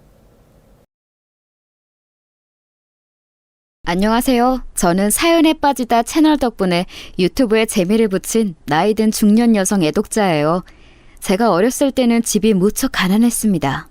요즘은 3남매만 되어도 많이 나았다고 보는 세대가 된 것 같은데 저는 5남매였어요. 그리고 딱 가운데 낀 셋째였죠. 제가 아무래도 그때는 샌드위치가 뭔지 몰랐나 봐요. 만약에 그 시절에 그걸 알았다면 저는 스스로를 샌드위치라고 칭했을 것 같아요. 가운데 낀 샌드위치 속재료 같았다고나 할까요? 제 위로 오빠가 둘, 아래로 여동생이 둘이었습니다. 예전에는 집이 가난해도 자식들을 많이 낳았던 이유 중 하나가 결국 자식들이 장성해서 집에 돈을 벌어다 주기 때문이었죠. 자식 하나하나가 자원이었어요. 그러나 저희 집은 장남부터가 집을 힘들게 하는 존재였습니다. 늘 장남이랍시고 뻗대기만 했어요. 큰오빠, 숟가락 젓가락 놓는 것 정도는 직접 할 수 있잖아? 어렸을 때는 안 그랬으면서 왜 점점 큰오빠가 마치 아버지인 것처럼 대접을 받으려고 해? 이건 너무한 것 같아. 야, 아버지가 안 계시면 내가 이 집안 가장이야, 이거 사. 나는 사실상 이 집안의 어른이라 다름없고 너네랑은 솔직히 말해서 겸상도 안 하고 싶어. 어찌나 커갈수록 뱃속에 바람만 들어가서 허세가 심하고 으스대기를 잘했는지 모릅니다. 밥상 차리고 오만 집안 살림을 하고 그랬던 저의 속을 큰오빠는 아주 박박 긁어놓는 존재였죠. 그랬던 큰오빠는 심지어 군대에서도 그 성질머리 못 버리고 으스대다가 자신을 과시해서 사고를 당했습니다. 높은 산길을 타다가 추락했는데 그 후로 다리를 영영 절게 되었어요. 친정 부모님의 충격이 몹시 크셨죠. 큰오빠는 다리에 장애를 입은 이후로 자격지심까지 추가한 인간이 되어서 못난 면모를 보였습니다. 스스로 뭔가를 해보려 들진 않았고 세상을 탓하고 원망하기만 했었죠. 그렇게 저희 집안에 힘든 일이 생긴 와중에 작은 오빠가 한 수 거들었어요. 웬 다방 레지하고 눈이 맞았는데 세상에 아이가 생겨버린 거예요. 그 여자는 쥐뿔 가진 것도 의지할 것도 없는 사람이었으므로 아이를 낳고 계속 저희 식구들에게 기생하며 살았습니다. 별별 핑계를 다 대가면서 돈을 벌러 나가지도 않았고요. 그래서 제가 오만 마음고생 몸고생을 다 했는데요. 너무 슬펐던 건 친정 부모님이 제 편을 안 들어주셨다는 거예요. 제가 진짜 가슴에 피눈물이 철철 흘렀어요. 저는 가슴에 한이 맺혀 있었는데 아무도 저를 이해해주지 않았습니다. 저와는 달리 여동생들은 진작에 철딱서니가 없었고 친정 어머니한테는 차마 말대꾸하고 까불기 겁나니까 만만하게 저에게 달래준 적도 많았습니다. 이리 치이고 저리 치이며 살아왔던 듯 싶어요. 짐작하고도 남으시겠지만 저는 일찍이 가족의 생계를 위해 돈벌이에 뛰어든 사람이었습니다. 학교는 중학교까지만 공부를 마쳤고요. 당시에 가난보다 더욱 힘들었던 것은 가족들 사이에서 제가 항상 우울할 수밖에 없었던 그 푸대접이었던 것 같습니다. 가난한 건 차라리 버틸 수 있었네요. 비슷한 형편의 집들이 도처에 꽤 널려 있었으니까요. 하지만 너덜해진 마음의 상처는 독하게 저를 파고들었죠. 그럴 때 만난 인연이 있었어요. 그 이름도 저에게 몹시 애틋한 미정언니였습니다. 저는 친언니가 없었기에 미정언니의 존재는 저에게 따스한 위안과 버팀목이 되어주었어요. 집에서 늘 이리 치이고 저리 치이며 살아왔던 저는 인정과 애정에 목말라 있었고 이런 저에게 미정언니는 언제나 애정어린 관심을 기울여 주었습니다. 그야말로 은인과도 같았네요. 미정언니가 아니었다면 저는 진짜로 한 번쯤 크게 엇나갔을지도 모를 일이에요. 왜냐하면 제 첫 조카의 생모였던 그 다방 레지 출신의 그 여자, 미심쩍더니 결국 야반 도주를 해서 사라졌는데 그 직전에 저에게 돈을 빌렸거든요. 자기 친정에게 급한 사정이 생겼다고 그랬어요. 네? 친정하고는 연락 두절이라고 절연한 거나 다름없다고 하신 거 아니었어요? 지금까지 접점 하나 없으셨잖아요. 사실은 제 친정이 너무 부끄럽고 워낙 사이가 안 좋아서 연락 안 되는 것처럼 숨긴 거예요. 그런데 지금 제 친정에 목돈이 급히 필요하다네요. 아가씨가 돈을 빌려주시면 급한 일 해결되는 대로 제 친정 식구들이 석 달 안으로 반드시 갚을 수 있어요. 아가씨 말고는 이런 부탁을 전할 상대도 없네요. 제 마음이 뭉클했죠. 저는 가족이라는 단어에 참 약한 사람이었으니까요. 그래서 있는 돈 없는 돈 다 끌어서 빌려줬습니다. 제가 수중에 돈이 있어봤자 얼마나 있었겠나요? 당연히 돈을 빌리기도 하였는데 미정언니가 그중 한 명이었습니다. 제가 미정언니를 포함해 총 3언니들에게 돈을 빌렸네요. 그런데 그 여자가 자기 피부치도 내버려두고 천륜도 저버린 채 은혜를 저버리고 도망을 간 것이었어요. 제가 충격 속에 빠져 있는데 작은 오빠가 저보고 등신이라고 그랬습니다. 돈을 빌려줬는데 못 받게 되었다고? 이 등신 천치 같은 게 너 때문에 애 엄마가 도망간 거잖아. 그 돈만 없었어도 안 도망갔을지 누가 알아? 이게 다 너 때문이야. 저는 어이가 없었고 그저 억울한 눈물이 흘려내렸죠. 여동생들은 혹시나 자기들이 조카를 맡아서 돌보게 될까봐 거품 물고 난리를 쳤고요. 여동생들도 은근히 저에게 원망의 화살을 돌리는 듯 했습니다. 제가 돈을 빌려줘서 이런 사달에 일조한 게 아니냐는 것이었죠. 미치게 서러웠네요. 친정 어머니께서는 결국 쓰러지셨고요. 친정 아버지께서는 붕괴하셔서 없는 살림에 괜히 또 술만 찾으시고 집안 꼴이 많이 아니었습니다. 저는 속이 쓰린 것은 둘째치고 처지가 난감한 상태였어요. 돈을 빌린 상황이었으니까요. 고민하던 저는 미정 언니를 포함한 3명에게 한 번에 상황을 다 설명하였습니다. 그러자 미정 언니를 제외한 둘은 저에게 무척 화를 냈어요. 제 머리채를 잡더라고요. 둘 다 그만해. 이러다가 완전히 사람 잡겠어. 내가 돈을 가장 나중에 받을게. 은정이가 앞으로 받는 봉급으로 무조건 돈부터 갚겠다고 그랬으니까 이걸로 두 사람 몫부터 챙기면 되잖아. 나는 두 사람이 자기 돈 다 받고 나면 그때 은정이한테 돈 받을게. 그러면 좀 납지? 그러니까 이제 은정이를 놔줘. 가뜩이나 자기 새언니한테 배신당하고 다른 자기 가족들한테 원만 받고 그러느라 은정이 본인이 가장 힘들 텐데 두 사람까지 너무 그러지 마. 그때 미정 언니가 나섰어요. 저는 엉망으로 뜯겨 산발이 된 머리를 하고서는 미정 언니를 올려다봤죠. 이런 상황에서 제 편을 들어주다니 믿을 수가 없었습니다. 미정 언니가 단호하게 나서자 다른 두 사람은 움찔하더니 이내 그 말대로 따르겠다 하였어요. 그래서 저는 다른 둘의 돈부터 먼저 갚게 되었죠. 제가 미정 언니에게 고맙고 미안하다고 그 인사를 정식으로 하려던 순간이 있었어요. 그런데 그러질 못했습니다. 왜냐하면 미정 언니가 제 머리를 천천히 쓰다듬어 주었고 저는 그 즉시 울음이 터졌거든요. 아이고 이거사. 고작 이런 작은 위로에도 눈물이 터져 나오는데 네 속이 이렇게 여린데 가족들의 기대와 비난을 늘 동시에 짊어지고 어떻게 살아왔니? 나도 대인배하고는 거리가 멀어. 나 절대 성인군자 아니고 그럴 만한 환경에서 살아오지도 않았어. 그런데 너한테는 내가 진짜 친언니처럼 대해주고 싶더라. 언니, 저는 여태껏 언니에게 무엇 하나 잘해드린 게 없는데요. 왜 저에게 잘해주세요? 어렸을 때 형편이 너무 어려워서 우리 집에 얹혀 살았던 사촌 여동생이 있었어. 너랑 인상이 무척 닮은 아이였지. 3년을 같이 살았고 자기 집으로 돌아갔어. 그런데 그 이후에 갑자기 아팠다더라. 복통을 일으켰다는데 이틀을 배를 문질러주고 손을 따고 그래도 차도가 없어서 약을 타다가 먹였는데도 여전해서 결국에 병원을 데려갔다고 해. 그런데 하루 만에 세상을 떠났어. 이미 시기를 놓친 후였거든. 아팠을 때 바로 데려왔으면 살 수 있었대. 병원에서 그랬다더라. 은정아, 돈 나고서 사람이 났니? 아니야. 사람이 존재하기 때문에 돈이란 게 생겨난 거지. 나는 무엇이 더 중요한지 우리가 잊고 살아가면 안 된다고 생각해. 나는 너라는 존재가 더 중요한 거지 너에게 빌려준 돈이 결코 더 중요하다고 생각하지 않아. 미정 언니의 그 말이 참 저에게 깊은 울림을 주었습니다. 사람이 사람에게 감화된다는 것은 그런 것 같았네요. 저는 늘 정신없이 살아왔기 때문에 이와 같은 어른의 말을 들어본 적이 없었습니다. 아마 미정 언니는 저에게서 안타까운 자기의 사촌 여동생을 투영해 보았던 것 같아요. 저는 그런 미정 언니를 보며 제 친언니였으면 좋겠다는 생각을 자주 하게 되었지요. 미정 언니가 있었기 때문에 제가 그 시기에 주저하지 않고 힘을 낼 수 있었습니다.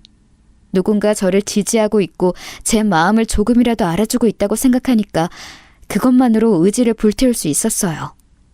좌절하지 않고 저는 열심히 일하며 봉급을 꼬박 모아서 다른 두 언니들의 돈부터 갚았으며 가족들과 감정적으로 상한 부분들도 의연하게 바라보기 시작했어요. 그런 저를 미정 언니는 보람된 눈으로 봐주었고 어느 날 이렇게 말해주었어요. 그러고 보니까 나는 미정이고 너는 은정이라서 우리 둘이 마치 정자 돌림을 쓰는 친자매 같지 않아? 우리가 진짜 피가 섞인 친자매는 못 되니까 이참에 의자매나 맺자. 네?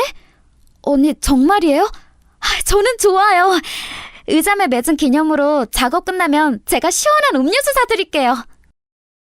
그처럼 마음이 잘 통했던 저희 두 사람이 인연을 맺게 되어 일하고 있었던 곳은 다름 아닌 가발 공장이었습니다. 지금은 가발 공장이라는 거 찾아볼래야 찾아볼 수가 없을 거예요. 하지만 예전에 특히 60년대와 70년대에 걸친 시기에는 가발 공장이라는 게 시골에서 상경한 젊은 여자 일꾼들의 활발한 일터였습니다. 성지와도 같았죠. 가발은 우리나라의 수출 효자 상품이었고요. 여러분 혹시 가발이 인조 모발을 이용하는 가발과 진짜 사람의 머리카락을 모아서 만드는 인모 가발로 종류가 나뉜다는 거 알고 계신가요? 그런데 어떠한 재료를 사용하든 가발을 만드는 작업에 고도의 집중력이 필요해요. 사람 손으로 작업하는 그야말로 수작업의 집약이거든요. 제가 가발 공장에서 일할 때 들었던 말들인데요. 우리나라 사람들이 손재주가 기본적으로 타고났기 때문에 가발의 품질이 뛰어나다고 그랬습니다. 생각해보면 조선시대부터 우리 민족은 배를 짜고 직접 온갖 문양들을 수놓고 살아왔죠. 저는 가발 공장에서 여러모로 말단이었어요. 미정 언니 같은 능력 좋은 작업자들이 꼼꼼한 손놀림으로 머리카락을 일일이 다 깨어냈죠. 은정아, 가발에 쓰이는 머리는 10대에서 20대 여자 머리가 최고 품질인 거 알아? 파마약이나 염색약이 안 들어간 순수모가 그 중에서도 최고지. 그런 것에도 나이가 갈려요? 와, 언니는 진짜 모르는 게 없으시네요. 게다가 어쩜 그렇게 말을 하면서도 손은 재빨라요? 그 작은 실바늘로 어떻게 머리를 다 심을 수가 있어요? 나는 언니 따라가려면 100년은 멀었나 봐요. 너도 계속 하다 보면 이렇게 될 거니까 걱정하지 마라. 내가 있잖아. 이런 거 작업할 때는 말이지. 아무 생각 없이 머리를 막 심으면 안 돼. 헤어스타일을 미리 확인하고 원하는 헤어스타일에 맞게 방향을 잡고 작업을 해야 하는 거야. 그래야 가발이 자연스러워. 숙련자였던 미정 언니는 저를 잘 지도해주기도 하였습니다. 너무 고마웠어요. 제가 늘 꿈꾸던 것이기도 하였죠.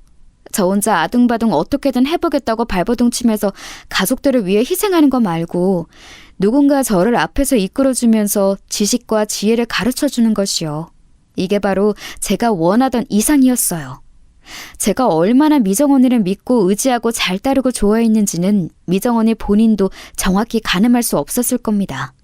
오직 저 자신만이 그것을 알고 있네요. 저는 다른 도 언니들에게 돈을 다 갚았는데 그때까지도 미정 언니는 저에게 한결같이 이런 말을 건네주고 있었습니다.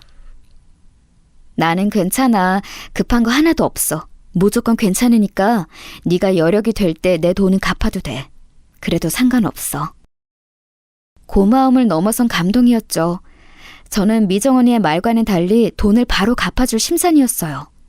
그간 돈을 갚느라 힘들게 쪼달리며 지냈고 생활비를 넉넉히 주지 않는다는 이유로 가족들의 눈총까지 받아왔지만 그럼에도 이 생활을 더 지속하면서 미정 언니의 돈부터 갚아줄 작정이었던 거예요. 하지만 너무 황당한 일이 벌어지고 맙니다. 제 여동생이 집안의 막내가 거하게 사고를 쳐버렸던 거예요. 웬 논팽이하고 눈이 맞아서 그대로 사라졌습니다. 이때 동네방네 난리가 났었고요. 여동생은 그냥 사라진 게 아니라 집에 있던 것들을 꽤 챙겨갔어요. 친정 아버지하고 첫째 조카하고 생일이 고작 사흘 차이인데요. 하필이면 그때 생일을 같이 챙기기 위해 저희 식구들이 웬일로 정말 오랜만에 뜻을 모아서 준비를 하고 있었습니다.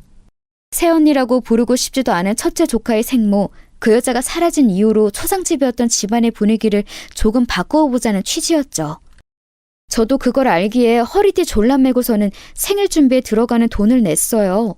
철딱서니가 늘 없었던 저희 집안 넷째도 돈을 바리바리 모아서 따로 선물을 미리 마련했었고요. 그런 것들을 막내가 죄다 쓸어갔던 거예요.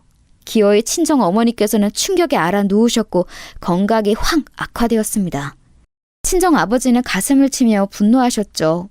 이때부터 오빠들이 집에서 등을 돌렸어요. 자기들 살 길 찾아가겠다는 거였죠. 이놈의 집구석 역시나 글러먹었어. 나 같은 사람이 장남으로 있어주기에는 이 집구석의 그릇이 너무 작아. 설비일 배우고 있는 것도 잘 되고 있으니 나는 이대로 나 혼자 잘 먹고 잘 살아볼 거야. 나도 슬슬 재혼 생각이 들고 있는데 이득보다는 손해만 가득한 집안과 얼른 발길 끊고 사는 게 더 나을 것 같네.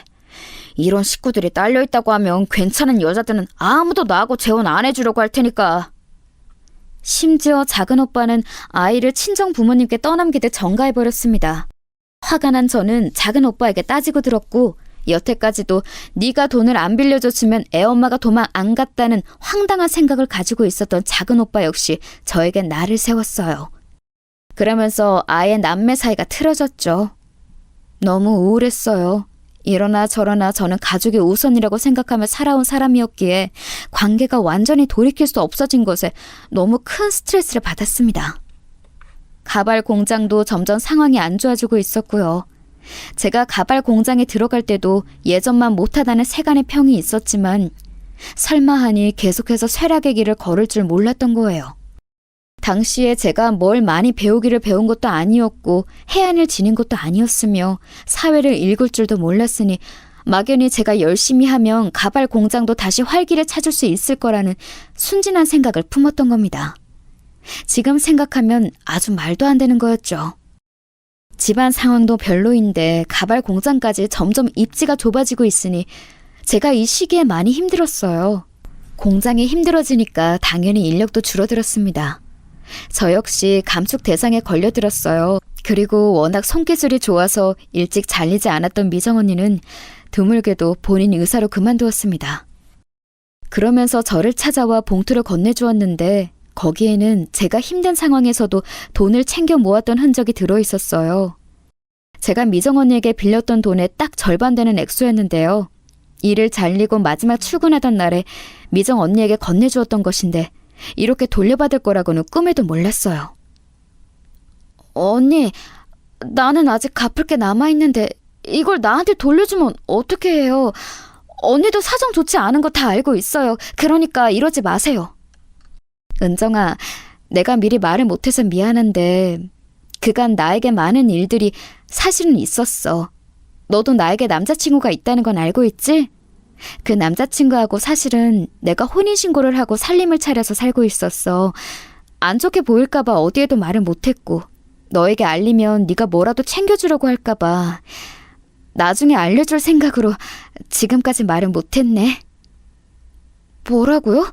언니가 결혼을 했었다고요? 그 남자친구를 언니는 진정으로 사랑한다고 했었으니까 분명 후회되지 않는 선택이었을 거라고 믿어요. 그런데 돈은 왜 돌려주시는 거예요? 언니의 표정이 꼭 멀리 떠나는 사람 같아요. 혹시 이제 남편이 된 그분하고 어디 멀리 가서 살기로 하신 거예요? 너에게 내 일을 말해주지 못한 게 너무 미안했어. 그래서 이건 숨김없이 다 말해줄게. 나 그 사람하고 얼마 전에 이혼을 했어. 자유로 꿈꾼다던 그 사람이 나하고 결혼한 후에는 변심을 했거든. 이렇게 살기 힘들다고 하더라. 나도 정확히는 모르지만 그 사람은 꽤 돈은 많지만 앞뒤 꽉 막힌 집안에서 나고 자란 모양이었거든. 그래서 자유롭게 멋대로 사는 게 꿈이라고 하더니 막상 저질러버리자 후회가 됐나 봐. 그 모습을 보고 나는 이혼을 해줬어. 잠깐만요. 너무 혼란스러워요. 이혼이라뇨? 언니 왜 그러셨어요? 이혼료 딱지 붙게 되잖아요. 언니에게 하등 좋은 일이 아니잖아요. 왜 이혼해 주신 거예요? 그럴 수밖에 없었어. 왜냐하면 지금 내 뱃속에 생명이 자리 잡았거든. 그런데 이 결혼 생활을 원하지도 않는 사람에게 아이의 아빠를 시켜줄 수는 없어. 그런 아빠 밑에서 아이가 어떻게 행복하겠어? 나는 우리 아버지가 가정을 저버리고 집을 나간 걸 본 사람이라서 절대 용납 못해. 그야말로 충격의 연속이었습니다. 임신 이야기를 듣고는 뭐라고 말을 해야 할지도 몰랐어요. 그래서 한참이나 미정 언니가 하는 말을 가만히 듣고 있었던 것 같아요. 미정 언니는 모친께서 살고 계신 지역으로 갈 거라고 했어요. 저에게 작별의 선물을 주고 싶은데 딱히 생각나는 게 없어서 저에게 받은 돈이라도 돌려준다고 하였죠. 제가 어느새 흐르기 시작한 눈물만 닦고 있는데 미정 언니가 이렇게 말해주었어요. 내가 새로운 곳에서 자리를 잡고 나면 은정이 너에게 연락을 할게. 그래도 되지? 금방 연락을 주게 되면 좋겠지만 못 그럴 수도 있으니까 그 사이에 네가 결혼이라도 하게 될 수도 있겠다는 생각이 들더라. 혹시 결혼 생각이 있다면 꼭 가정적인 남자를 만나. 돈이 없고 인물이 없어도 자기 가정을 1순위로 둘 줄 아는 남자를 만나서 결혼한다면 좋겠어. 저는 그때 결혼 생각이 없었지만 정말 자매간에나 해줄 법한 친근하고 진정성 있는 조언을 해주는 미정 언니에게 고마워서 그저 울면서 고개를 끄덕였었죠. 언제가 되었든 언니한테 연락이 왔을 때 당당하게 근황을 전할 수 있도록 나 열심히 잘 살고 있을게요. 언니도 건강하게 아이 낳고 꼭 연락해주기예요. 그런데 혹시 아이 이름은 어떻게 할 거예요? 비록 아이 아빠는 없지만 내가 그 사람하고 농담처럼 나눴던 대화가 있어. 나중에 아이가 태어나면 아들은 성직이라고 이름을 짓고 딸은 성이라고 하자고 그랬었지. 이걸 따를지 말지는 모르겠어. 씁쓸한 얼굴로 자기의 배를 문지르던 미정 언니. 그게 마지막 모습이었습니다. 저는 부끄럽지 않게 살려고 노력했어요. 여전히 저는 물은 면이 많은 사람이었고 답답하기도 한 사람이었지만 강단을 갖추려 노력하며 새 일자리에서도 적응해서 힘차게 살아나갔죠. 그러다가 인연을 만나서 결혼하게 되었습니다. 결혼이라니 생각도 못하고 살았건만 인생이란 어떻게 될지 모르더라고요. 남편하고 결혼한 이유는 딱 하나였습니다. 가정적인 사람이라서요. 집안 형편은 좋지 않았어요. 하지만 가풍이 딱 보이더군요. 가난하든 말든 서로에게 애정을 다하고 화목한 집안, 작은 일에 감사하고 웃을 줄 아는 가족들.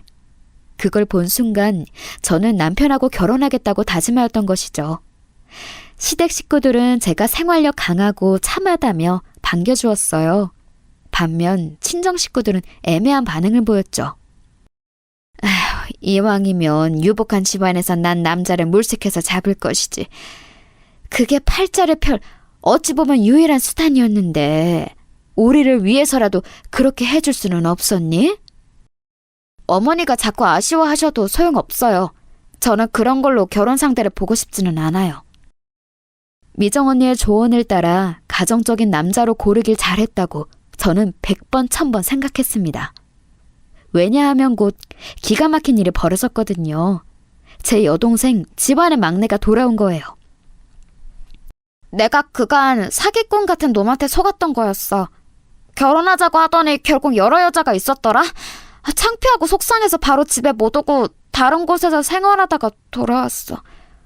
그런데 큰언니가 결혼을 앞두고 있었구나. 다행이다. 내가 잘 맞춰서 돌아왔네. 그런데 너 몸이 왜 이래? 피부가 울긋불긋 이상하잖아. 뭐 잘못 먹기라도 했어? 아니야, 큰언니. 이건 잘못 먹어서 그런 게 아니라 언제부터인가 그냥 이렇게 되었어. 원인을 몰라. 큰 병원 가서 진료받는 수밖에는 없는데 돈이 좀 들어갈 것 같아. 큰언니가 도와줄 수 있지? 결혼 때문에라도 모아둔 돈 지금 있을 거 아니야. 맞지? 당시에는 지식이 부족해서 잘 몰랐는데 극심한 스트레스와 환경 변화로 인해서 막내는 만성 두드러기와 습진 같은 걸 얻게 된 것이었죠. 약국에서 약타다 먹어도 안 나으니까 돈이 필요해서 결국 집에 돌아왔던 거였고요. 이런 막내의 치료비 제가 다 냈습니다. 오빠들은 거의 남이 된 지 오래였고 넷째도 겉돌며 지내고 있었고 친정 부모님은 몸 성하신 곳이 없는 채로 첫째 조카까지 계속 돌보고 계셨으니 그런 돈 부담은 저 아니면 할 사람이 없었네요. 그런데 남편 실은 내적 한 번 안 했어요. 막내 처제가 무사히 집으로 돌아와서 이제 정착을 한다니까 다행이다. 결혼 앞두고 경사가 따로 없네. 우리가 잘 살 거라는 징조인가 봐. 너무 고마웠어요. 제가 신랑감 한 번 잘 골랐다는 생각이 절로 들었죠. 결혼해서 살림을 차렸지만 저는 늘 미정 언니를 잊지 않고 있었고 친정 집으로 미정 언니의 연락이 오면 제가 빨리 연결받아야 할 텐데 하는 걱정을 자주 했습니다. 당연히 남편도 미정 언니의 존재를 저에게 들어서 익히 알고 있었어요. 당신에게는 마치 친자매처럼 가까운 존재였는데 이쪽에서 먼저 연락할 방도가 없어서 결혼 소식도 못 전했던 게 나 역시 두고두고 아쉬워. 그분을 뵈면 내가 그냥 처형이라고 불러드릴까봐. 미정 언니라면 차영이라고 불러도 전혀 안 놀라고 안 당황하면서 태연하게 대답할걸? 그런 사람이야. 배포가 남다르거든. 미정 언니가 아이를 낳고 나면 연락을 하겠지. 이렇게 생각했었는데 벌써 몇 년이 지나도록 소식이 없다니. 이렇게 오래 연락이 없을 줄은 몰랐어. 나쁜 생각은 안 하려고 하는데 아이 낳다가 잘못되었던 걸까봐 솔직히 가끔은 겁이 나. 아니야, 반드시 연락이 올 거야. 당신에게 더 좋은 모습으로 더 좋은 소식을 주려고 시간을 끄시는 걸 거야. 우리 같이 기다려보자. 든든한 남편이 있어서 다행이었습니다. 가부장적이셔서 저에게 늘 거리감을 주셨던 친정아버지, 그리고 애틋한 사이였던 적 없는 친정오빠들. 그런 남자들만 집안에서 보고 자랐는데 남편은 단숨에 그 결핍을 채워주었어요.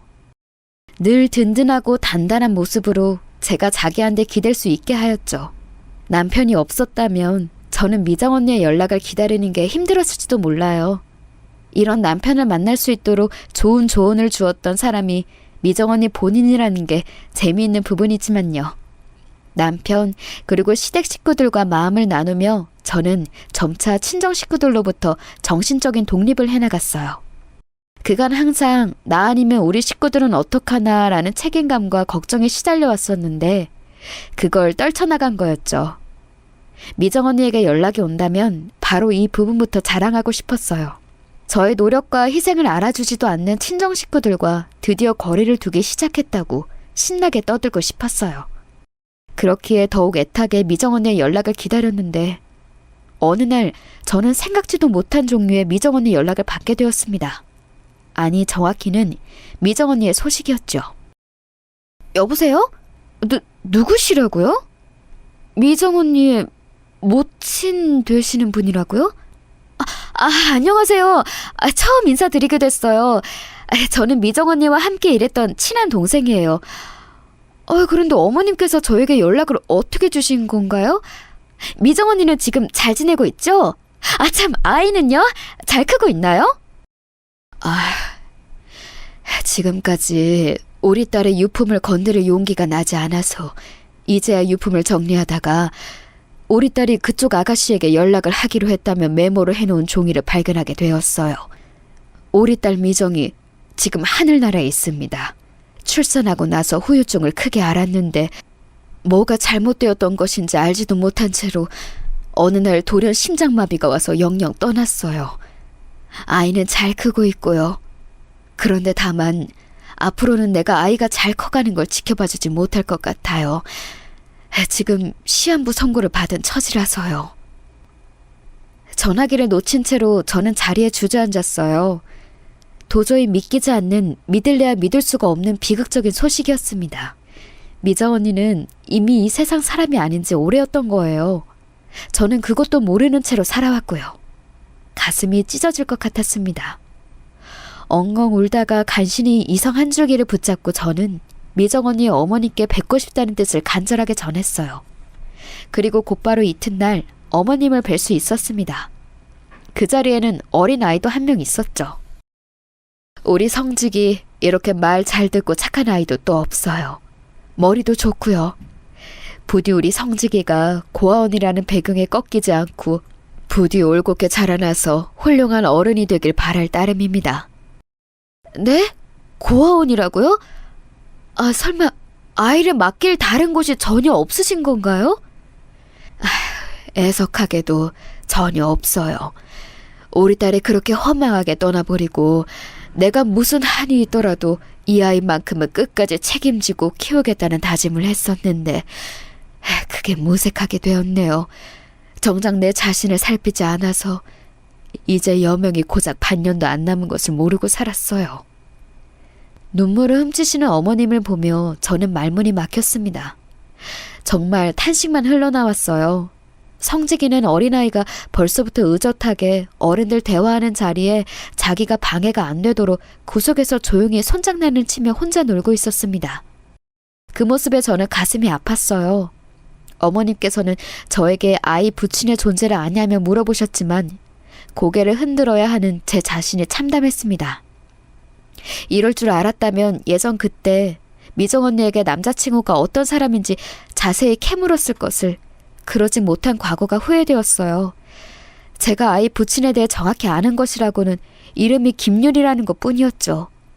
왜냐하면 그 이름을 예전에 얼핏 처음 들었을 때 속으로 권율 장군도 아니고 이름이 김윤이네 이렇게 생각했던 것이 정확히 머릿속에 남아있었기 때문이에요.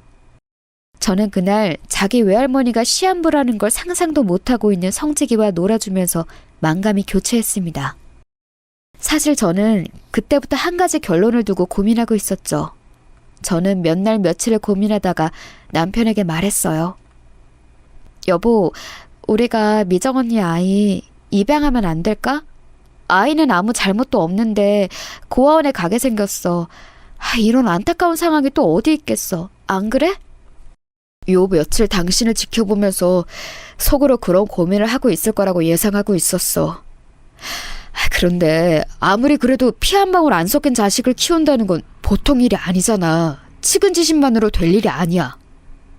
여보, 나는 말이지. 살면서 우리 친정 식구들을 수도 없이 원망했어.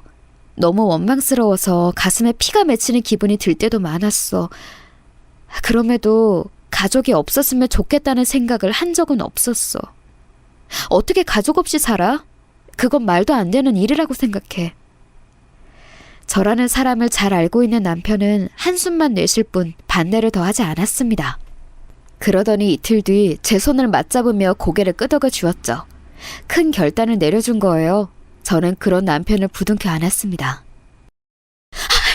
고마워 여보. 정말로 고마워. 결코 쉽지 않은 결정이었다는 거 잘 알아. 나 역시 신중하게 고민했음을 앞으로 내가 몸소 증명할게. 내가 앞으로 정말로 잘할게. 저희 부부는 둘 다 눈물을 흘렸어요. 얼마나 다사다난한 앞날이 펼쳐질지 겁도 나고 막막했죠. 그러나 서로를 믿고 내린 결단이었습니다. 시댁 식구들은 모두가 기함하긴 했지만 저희 두 사람의 선택을 존중해 주었어요. 반면 친정 식구들은 입에 거품을 물기세로 난리들이었어요. 특히 친정 부모님은 곡소리를 내셨죠. 생판 남의 자식이고 피 한 방울 안 섞였는데 입양을 하겠다고? 부친이 누구인지도 모르는 아이인데? 아이고야, 자식이라고 있는 것들이 왜 다 이 모양 이 꼴일까? 은정이 너는 번듯하게 잘 살고 성품도 올곧다고 여겼는데 기어이 이렇게 잘못 사는구나. 너는 내가 건강이 계속 악화되고 있다는 걸 알면서도 내 가슴에 대못을 어찌 박으려고 들어. 이런 천하의 불효를 보았나. 아이를 끝내 입양한다면 나는 그날부로 네 아버지가 아니다. 너는 내 자식이 아닌 거야. 친정 부모님의 일갈에 눈물이 핑 돌았어요. 지난 세월이 주마등처럼 눈앞을 스쳐갔죠. 그 어떤 헌신도 희생도 사랑도 제가 베푼 모든 것들은 소용없었던 거예요. 자기들 멋대로 살고 있었던 오빠들 역시 제 입양을 비난했고 막내는 입양해서 키울 돈 있으면 그 돈 나 좀 줘라는 식으로 나와서 제 속을 긁어놓았습니다. 그러나 저는 뜻을 굽힐 생각이 없었고 남편은 제 편이었어요. 죽는 그날까지 제 편을 하겠다며 오히려 제 손을 강하게 잡아주었죠. 그것으로 된 것이었네요.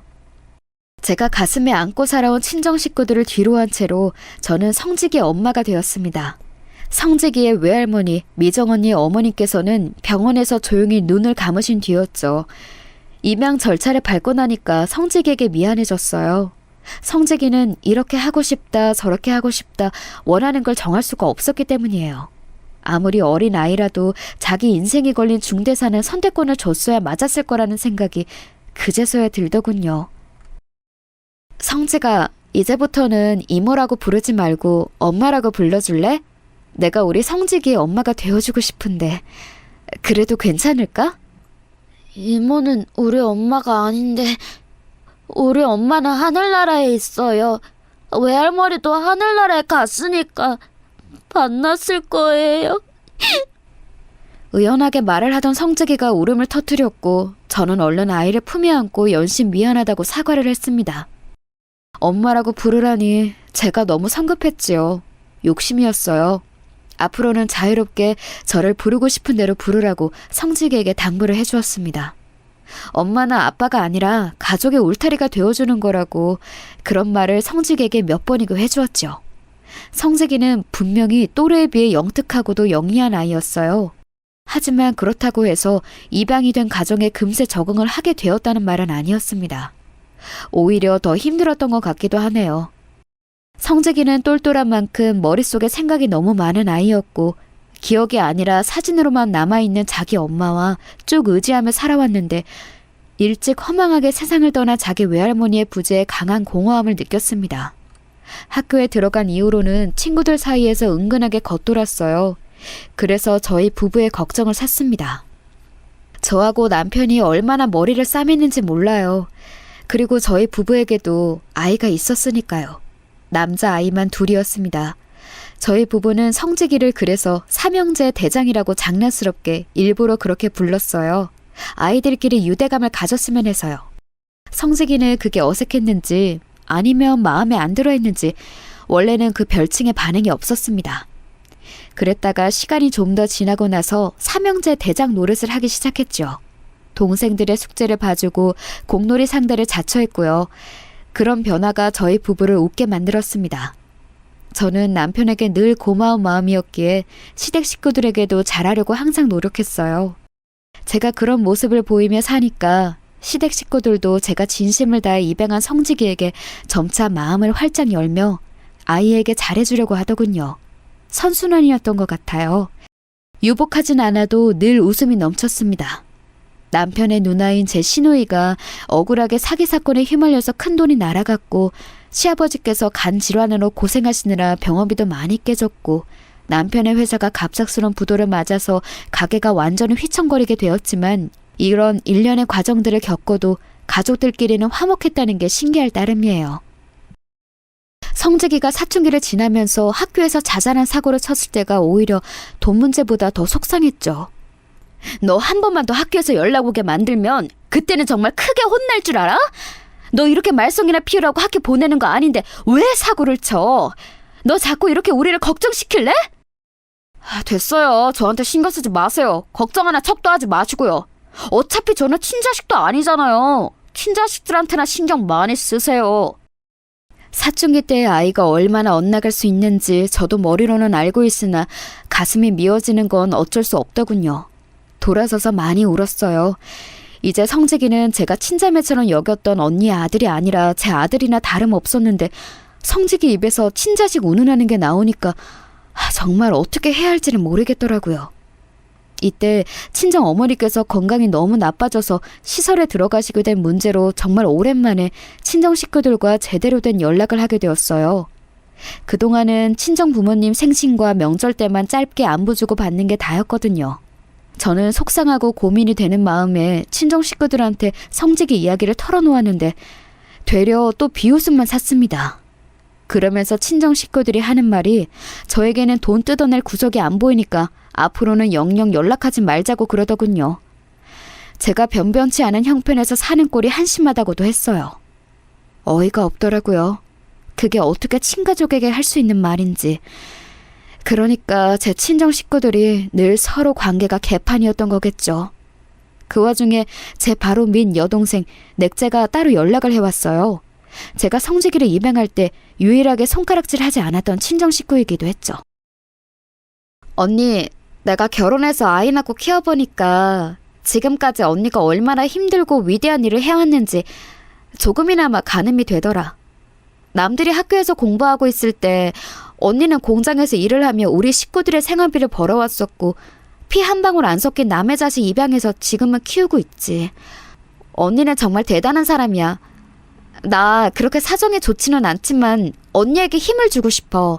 내 비상금 언니 줄 테니까 요긴하게 써줘. 생각도 못한 일이었어요. 놀란 심정으로 그 돈을 받았네요. 객관적으로 큰 돈은 아니었으나 너무나도 소중했어요. 그 돈으로 우선 성직이를 돼지 갈비집으로 데리고 가서 외식부터 했었네요. 저는 말없이 맛있게 구운 고기를 성직이 앞에 연신 놓아주었어요. 성직이가 고개를 푹 숙이고서는 고기를 먹더군요. 조용한 화해였고 효과는 컸네요. 지독한 사춘기를 지나던 성재기는 그날 이후로 조금씩 본래의 차분하고 영리한 기색을 되찾았고 공부에 열중했죠. 멋진 청년으로 자라났어요. 대학도 꽤 좋은 곳으로 갔고 취업도 잘했습니다. 대장 역할을 충실하게 하는 형이었어요. 왜냐하면 형의 등을 보면서 자란 동생들이 질 수 없다면서 열심히 잘 살았거든요. 저희 부부만의 힘으로는 불가능했을 거예요. 다 성재기 덕분이었습니다. 세월이 흐르는 동안 저희 가족을 더더욱 화목하고 끈끈해졌어요. 반대로 친정 식구들은 이제 완전히 뿔뿔이 흩어지게 되었죠. 큰오빠, 작은오빠 각각 이혼을 2번씩이나 했다는 것 말고는 소식을 몰랐고요. 친정 어머니는 중증 치매 환자가 되신 상태였으며 친정 아버지는 제가 모르는 사이 막내 여동생의 입김에 의해 반강제로 시설에 들어가 계셨습니다. 막내는 딸만 둘을 낳았는데 둘 다 20살, 22살이라는 이른 나이에 사고를 쳐서 혼전 임신으로 결혼했어요. 환장을 노릇이었는지 막내는 화병을 얻어서 머나먼 전라도의 시골 마을로 들어가 버렸습니다. 저와 연락하며 지내는 건 제 바로 아래 여동생, 넷째뿐이었죠. 그런데 사는 형편이 썩 좋지 못해서 제가 늘 신경이 쓰였는데요. 어느덧 성재기가 자기 여자친구하고 결혼을 하고 싶다는 말을 하기 시작할 만큼의 세월이 쌓여있던 날이었습니다. 성재기가 혼란스러운 얼굴로 이런 말을 하더군요.